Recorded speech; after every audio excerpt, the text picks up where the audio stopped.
mutual respect, strengthening community bonds. Abagize umuryango w'Abanyapakistani baba mu Rwanda batuye umuyobozi mushya ugiye kuyobora uyu muryango, igikorwa cyateraniyemo abantu batandukanye by'umwihariko Abanyapakistani. Umwe mu bagize uyu muryango wari unayoboye gahunda yaganiriye na AITV atangaza icyabahurije hamwe n'intego nyamukuru y'iki gikorwa. Hello, my name is Mosi and I'm a member of Pakistani community in Rwanda.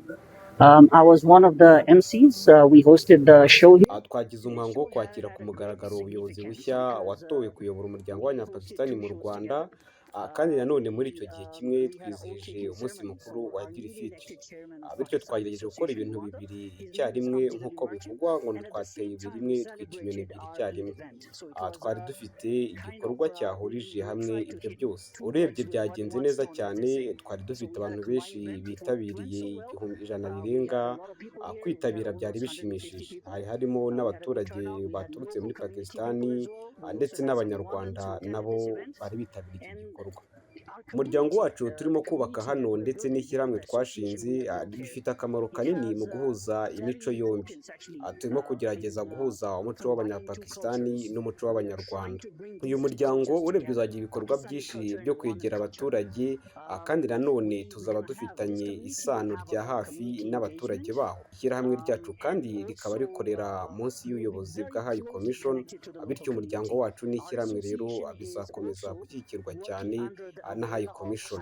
Bityo turateganya gukorera umuryango wacu no gukorana bya hafi n'abaturage bo muri Pakistan ariko bahereye hano mu Rwanda. To serve our community and also work together with the local community. Thank you very much. Yakomeje kandi avuga ko umuryango w'Abanyapakistani bafite akamaro kanini mu gufasha abagize umuryango mu bihe bitandukanye, haba mu gihe hari uwahuye n'ikibazo cyangwa ukeneye ubufasha.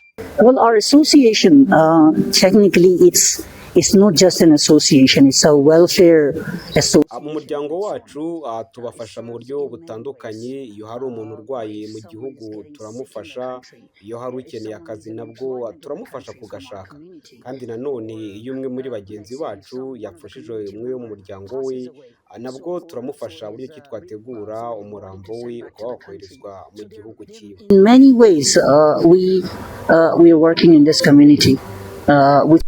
Ni ibirori byari byitabiriwe na ambasaderi w'igihugu cya Pakistani mu Rwanda wanatanze ubutumwa ku bari bitabiriye kino gikorwa. And as we are here in Rwanda, aha hantu hazaduha imbaraga nyinshi zo kwihugura, gushishikariza ndetse no kongera icyizere cy'abatugana ndetse n'abo dukorera, kuko turi kimwe mu bihugu by'ingenzi kandi igihugu cyacu ubwacyo ni kimwe mu bihugu byiza ku isi. Kuri twe rero ibi ni ibyishimo bikomeye n'imbaraga zishya.